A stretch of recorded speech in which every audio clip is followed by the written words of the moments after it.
Thinking Aloud. Conversations on the leading edge of knowledge and discovery with parapsychologist Jeffrey Mishlove. Hello and welcome. I'm Jeffrey Mishlove. Our topic today is spiritual alchemy. With me is Robert Simmons. He is author of Earthfire, A Tale of Transformation, Moldavite, Starborn Stone of Transformation, Stones in the New Consciousness, the Book of Stones, and the Alchemy of Stones. Robert is based in New Zealand, and now I'll switch over to the internet interview. Welcome, Robert. It's a pleasure to be talking to you halfway across the world. Hi, Jeffrey. It's a real pleasure to be with you. Thanks for having me on today. You have a very interesting background as a Yale graduate, jeweler, a purveyor of gems and stones and rocks, but also a deep student of spiritual alchemy, which is of great interest to me. I suppose it's worthwhile to begin with to point out that the whole concept of spiritual alchemy was really most highly developed in the 20th century by Carl Jung. Yeah, that's really true. I mean, I've read that he basically rescued it from the ash heap of history, and he found it invaluable, as I've understood it. He called it the link between the Gnosticism with which he resonated, that was many centuries ago, and modern psychology and the development of his psychology of individuation.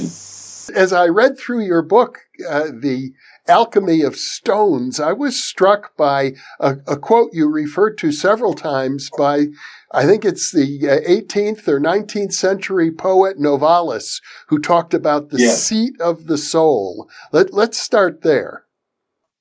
All right. Yes, that quote is one of my favorites, and it is, the seat of the soul is where the inner world and the outer world meet. And where they overlap, it is at every point of the overlap. There's even another translation I use because I like it so much, which is that the seat of the soul is where the inner and the outer world permeate one another. And it is at every point of that permeation. And that is really the basis of my whole approach to spiritual alchemy and the alchemy of stones. Another important concept would be the notion of the imaginal world. I've talked about it on a number of other New Thinking Aloud interviews. The idea, I think, was most highly developed by the French philosopher Henri Corbin. And he would say, and I think you emphasize this as well, there's a distinction between the imaginal and imagination. Yes, the way I would describe it is a distinction between the imaginal and the imaginary. I equate the imaginary, and I think Corbin and Jung and other people who go this direction think it that way too, that the imaginary is what we might call fantasy, which tends to orbit around the ego, and it's either its desires or its worries. Whereas the imaginal is the realm of image. It's a place, it's that overlap that I call the seat of the soul, where the inner world and the outer world are joined. And that's the realm in which the joining shows up oftentimes in terms of images or of symbols that we see inwardly. Well, and since you're really an expert on gemstones and minerals and rocks and a wide variety of substances like that, and since alchemy talks about the philosopher's stone, let's get into that. It's the philosopher's stone. I've always thought of it as a metaphor. It doesn't really refer to an actual stone, but I suppose you find in actual stones great power. Well, I do. And in fact, the whole thing that turned me on to this direction that I took in my life was an experience I had with a stone when I meditated with it. That stone was Moldavite, the one I'm wearing on my necklace. And that's a gem from outer space. And not to go in too far to that necessarily, what I wanted to say is that experience opened me up into my own awareness of having a subtle body by opening up all of my chakras. And I mean, I didn't know I had chakras until that happened. It filled me also with bliss and a sense of illumination. So it got my attention in a big way. And it's those kind of experiences that seem to be things that many people have with stones that made me focus on the way that spiritual alchemy and that connection with stone energies overlap with one another. Another connection that you made in your book with Moldavite is with the great Hermetic work known as the Emerald Tablet, because Moldavite is colored green like an emerald. It is, yes. Yeah, in fact, I'll just hold up another piece here that you might be able to see. That it shows the green color a little better than what's on my neck. But the Emerald Tablet story is also connected with the Stone of the Holy Grail story. And in the Wolfram von Eschenbach version of the Grail story, the Grail was not viewed as a cup, but as a stone, and particularly an emerald that fell from the sky. So the ancients viewed almost all green stones or gemstones under the generic term emerald. So something that was green colored and that somehow they may have understood intuitively came from the sky fits what Moldavite actually is. And one little bit of that that's interesting to me too is the Grail legends come from the Celts, who were originally from the area of what's now the Czech Republic rather than Great Britain. They migrated there, but presumably they took their myths with them. And the reason that's significant is because Moldavite is only found in the Bohemian plateau of the Czech Republic. So that's the Holy Grail connection. And of course, the Emerald Tablet connection is that idea that the wisdom of alchemy was engraved supernaturally on this green stone.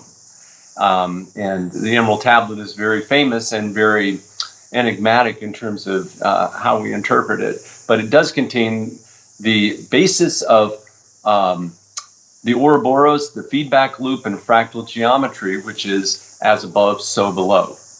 My mentor, Arthur M. Jung, I had the great privilege of living with him for a brief period of time and knowing him for many years. He was the author of the Reflexive Universe, and he studied spiritual alchemy after he completed his invention of the first commercially licensed helicopter. And one day he came to me and he said, "What is the Philosopher's Stone?" And I said, I don't know. And he said, "The Philosopher's Stone represents the obstacles that you face in life, because that's what changes the lead in you into gold, is confronting obstacles." I know in your journey, you talk about that as well, the many obstacles that one confronts on the spiritual path of alchemy. Well, that's true. And my own certainly has lots of those in it. And, you know, in alchemy, in spiritual alchemy, they have the three basic stages, the Negredo stage, the Albedo stage, and the Rubedo, which refer to the blackness, the whiteness, and the redness.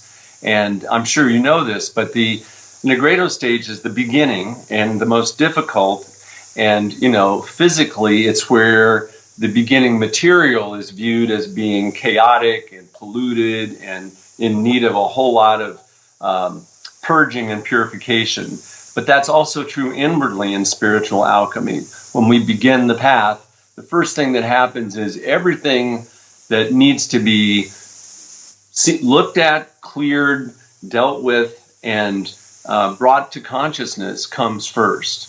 And it's most frequently, and I think Jung would say most fortunately, it's the things that we consider the worst about us, that we may have thrown down into the basement to not have to think about. So they come up first, because if alchemy is really going to happen in the psyche, we have to deal with what's genuinely there. And I faced that in terms of even physical illness that came up at the beginning of my writing of my book as something nobody could diagnose, but it ran its weird course. And then as I started opening up and getting clearer inwardly, the illness kind of resolved itself.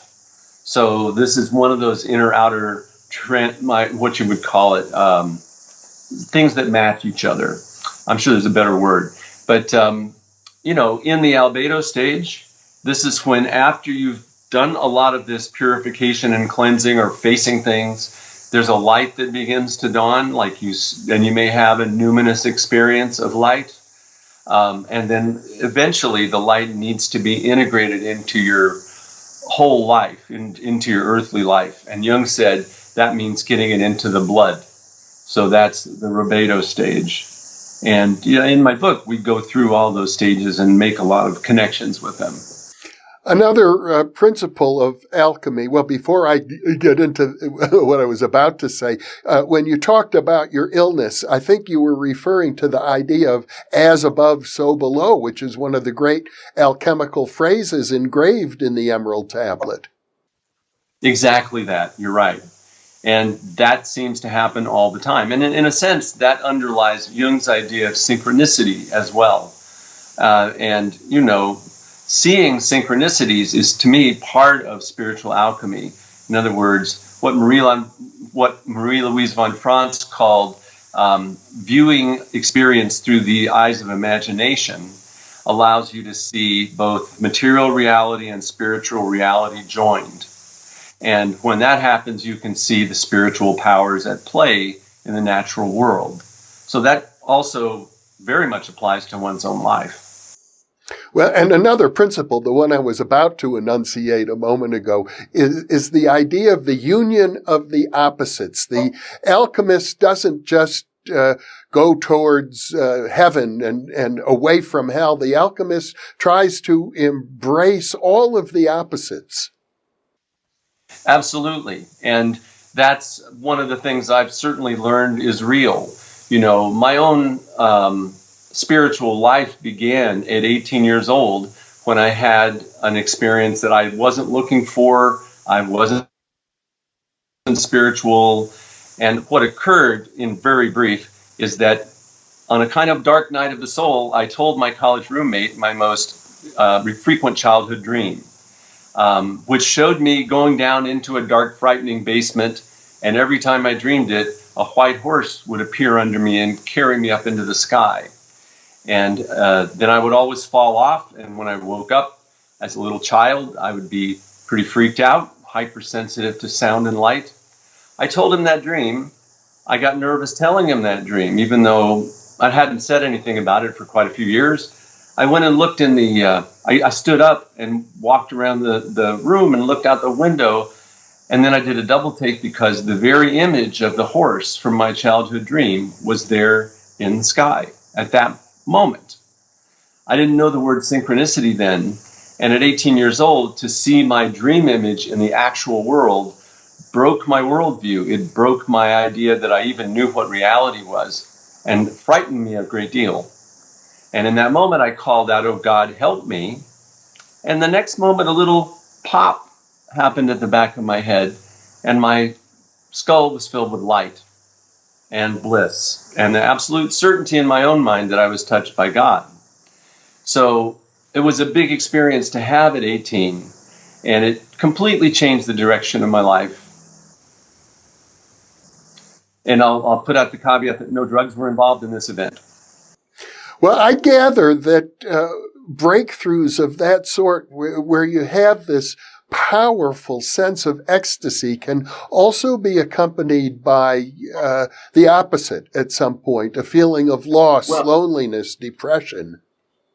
That was not to dwell on that experience, but that was the beginning of it. Everything that led up to the moment of me seeing that cloud and crying out was dark and depressing. And I had been talking to my roommate about my family and other things that made me suddenly look differently at everything I could remember about my life and thinking, it's terrible, it's a mess.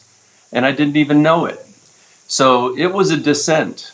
And it was absolutely essential for that to happen, for the tension to build up in me enough for something that I would liken to the transcendent function Jung talks about to happen. one of the people you quote in your book and who wrote a very lovely comment in the introduction of your book is my friend Paul Levy, who has been on this program a number of times, and he describes his own alchemical path, which was very dark indeed. It led to him being incarcerated in jail. It led to him being put into the hands of psychiatrists and mental hospital abuse. And he recovered from that.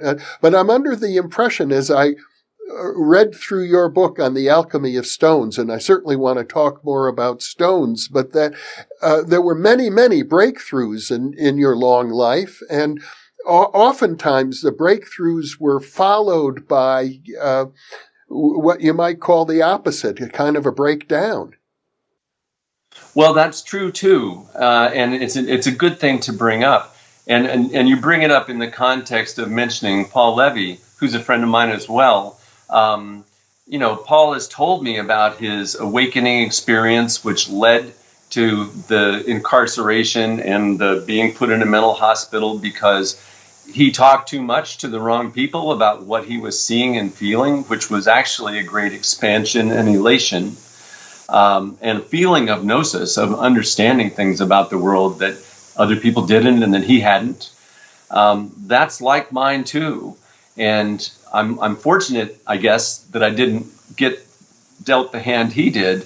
But nonetheless, both he and I have the sense that there's you might say an agency or archetypal entities. He names them Watiko, which uses the Native American term, which tend to attempt to limit the transcendent expansion that human beings undergo or keep us from even ever getting there. Now, whether that's a part of our psyche or something outside of it, I think is an unknown question at the moment. But I do see that, I used to call them the limiters. Robert Bly, the poet, who's my mentor, used to say, there's some beings in the universe that don't like people to expand. They're called the limiters. And they'll come around as soon as you make a breakthrough and make you hurt your back or get in a car accident or, he said it in his own humorous way, but it meant the same thing. Another interesting thing you point out in your book, because of your lifelong fascination with gems and minerals and stones, you point out that many people have an attitude about that. They think it's kind of flaky, new agey. I'll admit, I love minerals and stones. I truly do, but I had a bit of an attitude myself about the way in which they are used in the New Age culture. And I think you've learned along the way that you have to be careful who you discuss it with. Well, yes. And how you discuss it, depending on who you're discussing it with. One thing that's happened with me is the experience I had with Moldavite changed me from a skeptic to a Gnostic in regards to stones, meaning it changed me from disbelieving to knowing that stone energies are a real thing because they were so dramatically present for me. And I went in that day from the Moldavite experience that I mentioned from not feeling any stone energies and thinking the people who came into my jewelry shop and said they could, I thought they were flaky. I thought, wow, what's this? But then it happened to me, and that day that the first opening occurred, I went into my shop and I could feel every stone in the store. So then I knew what these people had been talking about, and that's 35 years ago. I've been in this trade, in this world of stones and people for that whole time. And I've been present many times when people get surprised in the same way I did by their first sensation of energy from a stone in their hand. And I've many, many examples of powerful experiences they had, not just that they felt something. So this said to me, Robert, there's a reality here that's a phenomenon that's really happening in the world. And since it's a real thing happening and you're settled on that, then try to understand it.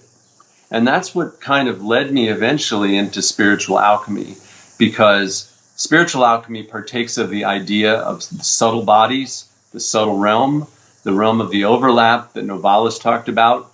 And because stone energies have never been measured, and I don't think they ever will be, except by people's experience, I tend to say that that means they are in that subtle realm and affect us in what we would call our subtle body, and actually even make us aware of the existence of our subtle body. So, that's when I put a stone in someone's hand, if they're a disbeliever, I just say, just hold this up to your heart. Tell me if you feel anything or not. And I watch to see what happens. I don't tell them what they should feel and so forth. And, over 35 years, I've seen it many, many times. Even if it was simply because people have faith in the stone. You write about the placebo effect, one of the most powerful effects in all of medicine, and very much related to the concept of the imaginal that we talked about earlier. Stones needn't even have an intrinsic value in order to have a profound psychological effect on people.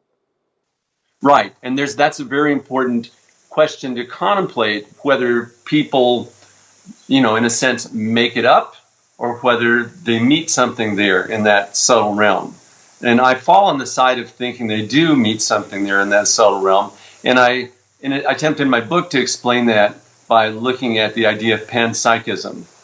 Panpsychism, and I know you've had people on your show speaking about it, is basically says to me that the idea is that all matter partakes of consciousness, or as experience is consciousness, or as Jung said, that psyche and matter are not in any way separate from one another.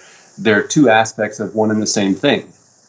So once you start looking at it that way, you can do what the ancients did and what the shamans do, and the animistic people have done for many years, and imagine that you're meeting a self when you see an object.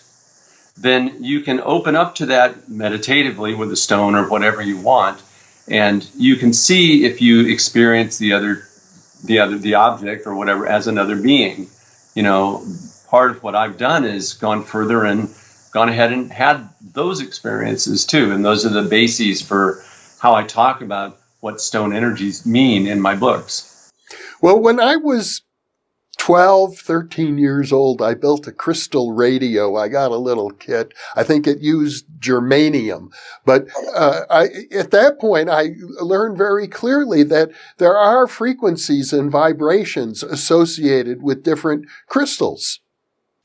That's really true. And I built one of those crystal radios too. I built it over and over again. I love that thing.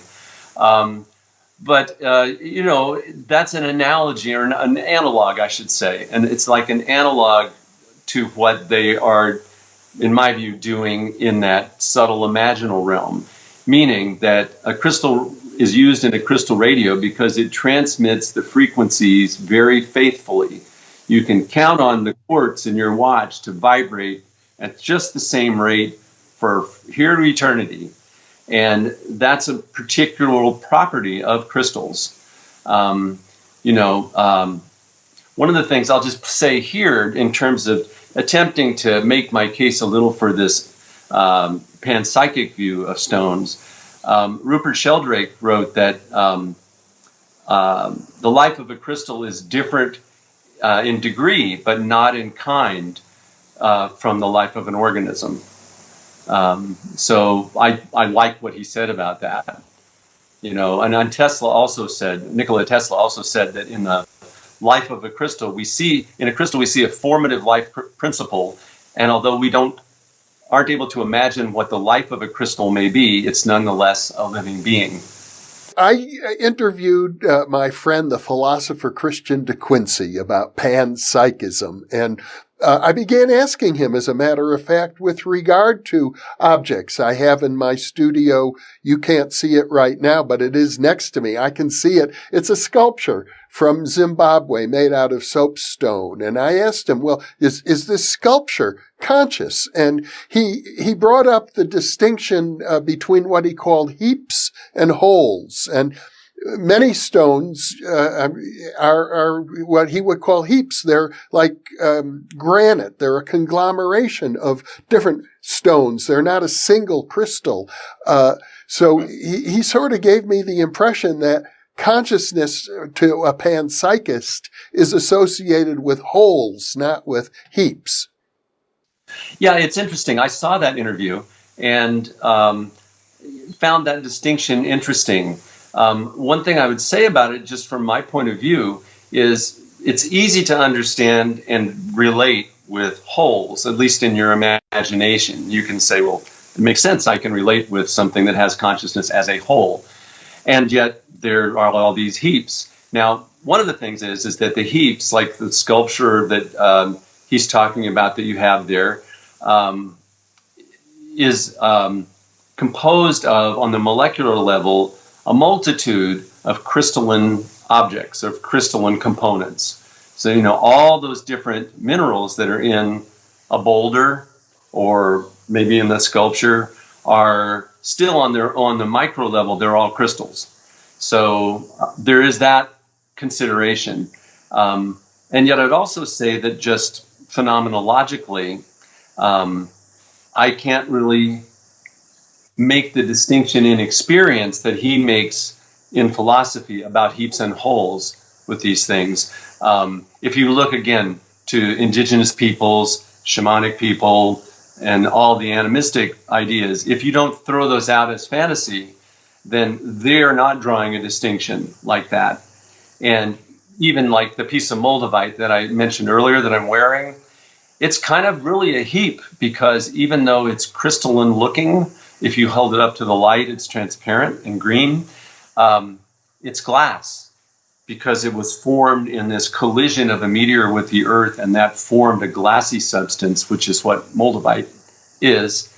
And again, watching the experience of things, Moldavite is one of the things that most people who are sensitive at all to stone energies can feel.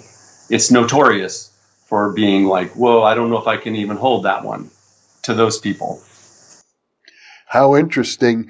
As a parapsychologist, Robert, I often think about people's focused intention as being really crucial. And you can use a pencil to focus your attention, and then you can do arithmetic that's harder to do without a pencil. And I think of stones the way I would use them, sort of like that.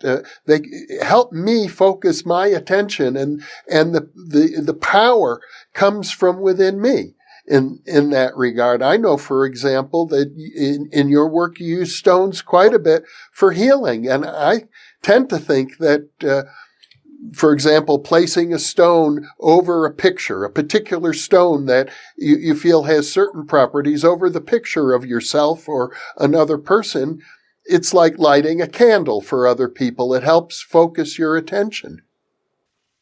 Yes, I mean, there is that, and that's a real thing. Now, I take it a step further in this alchemical idea, because alchemists were not attempting to be objective the way that scientists are in our world today. Alchemists had an agenda. They wanted to accomplish the union of spirit and matter, and that's how I view the Philosopher's Stone. It's matter with its full divinity awakened in it, which makes it then a miraculous substance when you talk about it as a physical thing. You can also view the Philosopher's Stone as an awakened psyche or awakened consciousness. And so in this idea that Novalis spoke of the seat of the soul being the overlap of the inner world and the outer world, that assumes that the outer world has an interiority where we can meet it. And it is meeting in the world interiority that I think we do when we meditate with the stone. And don't attempt to sit outside the experience and see whether it is objectively real, because in a way we sabotage the experience by doing that. committing ourselves to an experience of this meeting of the inner and the outer, and doesn't have to be with the stone. The shamans, when asked by Jeremy Narby, who wrote The Cosmic Serpent, when he asked them, how do you know which stones to use as remedies for different illnesses, the shamans invariably said, the plants tell us. And that also, I want to take that to Paracelsus, one of the most famous of all the alchemists, who said that the way to discern a remedy was to enter into astral sympathy with the astral nature of the substance, whether it was a plant or a metal or a mineral, and discern or attempt to actually overhear its qualities. So that struck me as almost the identical thing to what the shamans said they do. And it is what I try to do when I meditate with a stone about what are its qualities. You mentioned using them for healing. I don't focus on physical healing because it's an area where you wouldn't want to be making a lot of mistakes. But I view it as a chicken soup thing where if you don't forego other things and you add stones to it, it can't hurt and it might help. So I try to listen and overhear the stone's qualities for emotional, spiritual, and physical support that it wants to offer. And of course, I have to accept the things that come to me in that imaginal space as something worth writing down and testing and trying out myself and with others. But I don't disqualify it or just ascribe it to being, it's my intention. At the same time, I'll say that in my book, I do talk about the 3 human powers that are essential to spiritual alchemy, which are attention, intention, and imagination. We need to use all of those 3 consciously and fully for the experiences to unfold in their fullness and, for everything else that alchemy aims at to happen. Our mutual friend, Paul Levy, talks about awakening from the dream or awakening in the dream. Coming to realize that our everyday life actually is no different than our dream life. And in the sense that in a dream, we know that every aspect of the dream is really part of ourselves, part of our psyche. The whole dream is in our psyche. And in talking to Paul, I came to the understanding that the same is true of waking life. Mm-hmm. Again, my take on that, I agree with you completely. And Paul calls it the dreamlike nature of reality. At least that's one of his phrases. So what does that mean? To me, in my dreams, what is unfolding is meaning. And it's meaning that is displaying my psyche to me, the dreamer, and maybe the person who wakes up. And many times the elements of a dream are symbolic. And just as an aside, when I meditate with a stone about its qualities, I'll often see images that are symbolic of the qualities rather than hearing a message in words. But on to this thing about the dreamlike nature of reality, the alchemists were viewing it that way too. That's why all their diagrams were full of symbols, and the symbols were meant to convey the unseen side of the reality that they viewed as one thing with the outer world.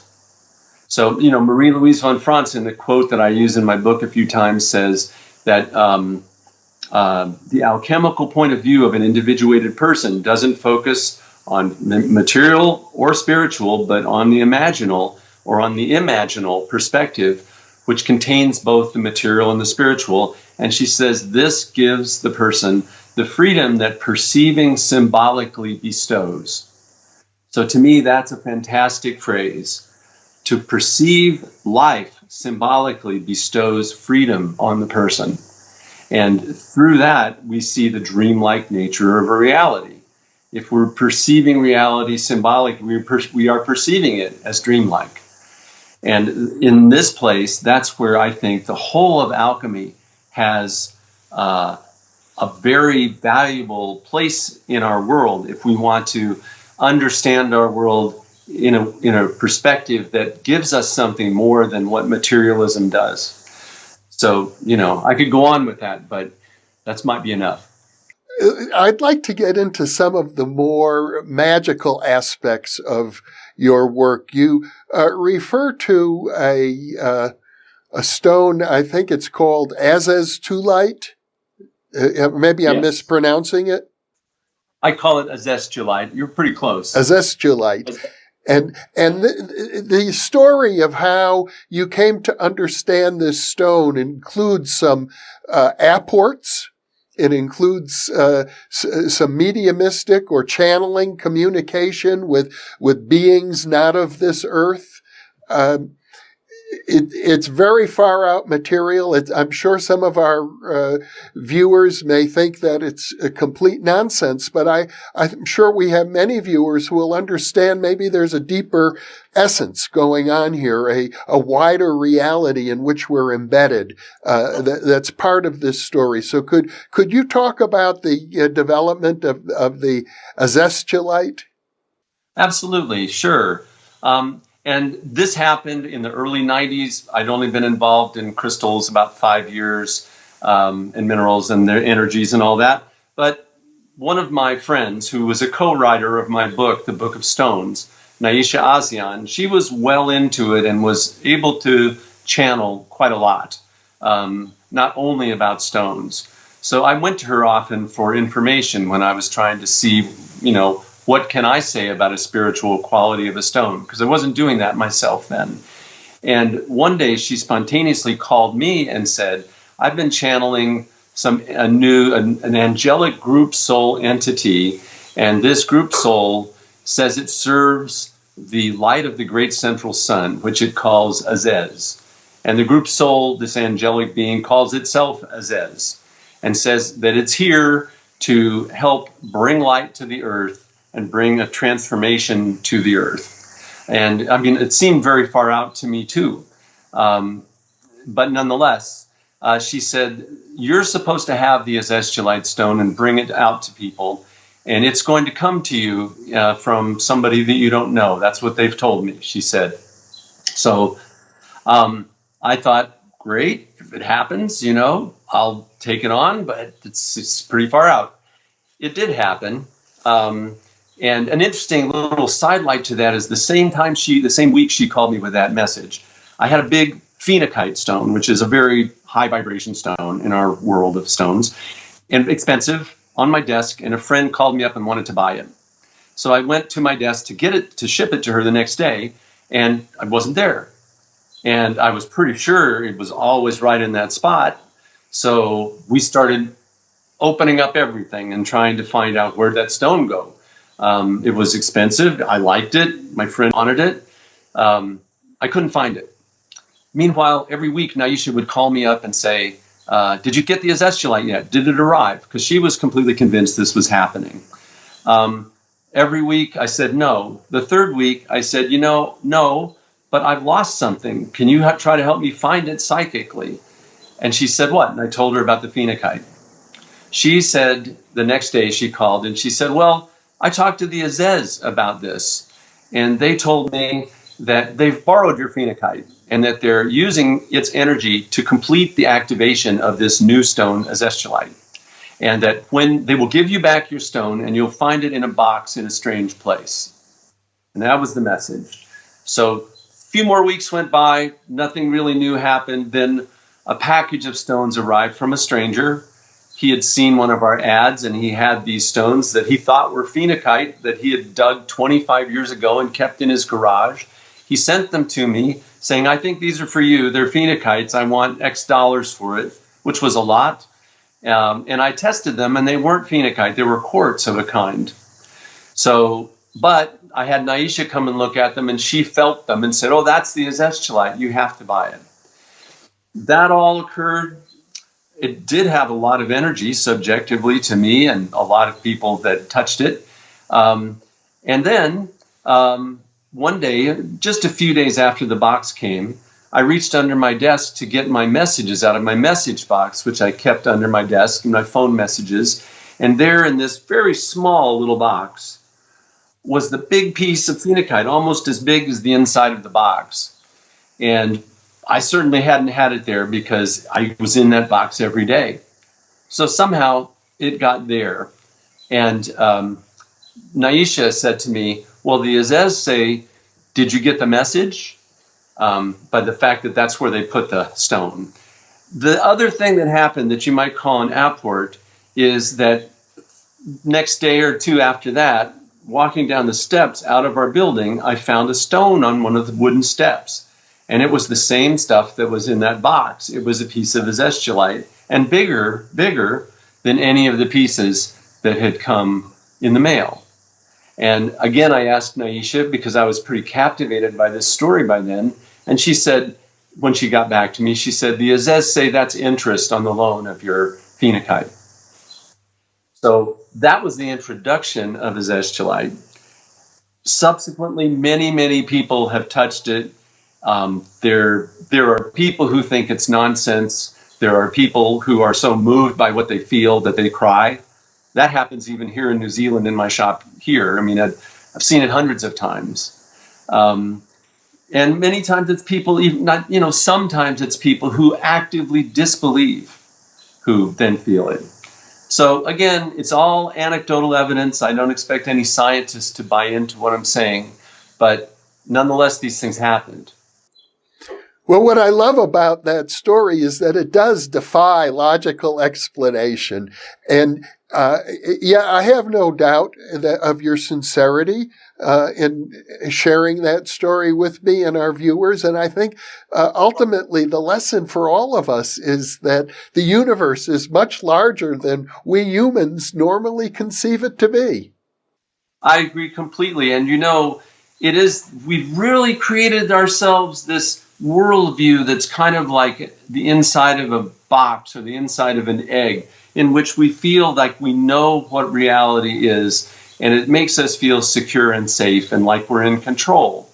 But there are so many things outside of that box or that egg that are not only beyond logic, but are actually have a numinous and divine quality to them that would nourish something that I think is missing in our inner lives, and a lot of us know that and feel it. So the purpose of my life is to break open the box and show people that there's something outside. Well, Robert Simmons, this has been a delightful conversation. I'm very happy to be able to share your experiences with the New Thinking Aloud audience. And I encourage our viewers to take a look at your book, The Alchemy of Stones. I think there's a lot of depth there, and I'm very grateful to have this conversation with you, Robert. Thank you so much for being with me. Thank you for the opportunity, Jeffrey. This is the program I wanted to speak on because I respect so much what you've done for many years. And for those of you watching or listening, thank you for being with us.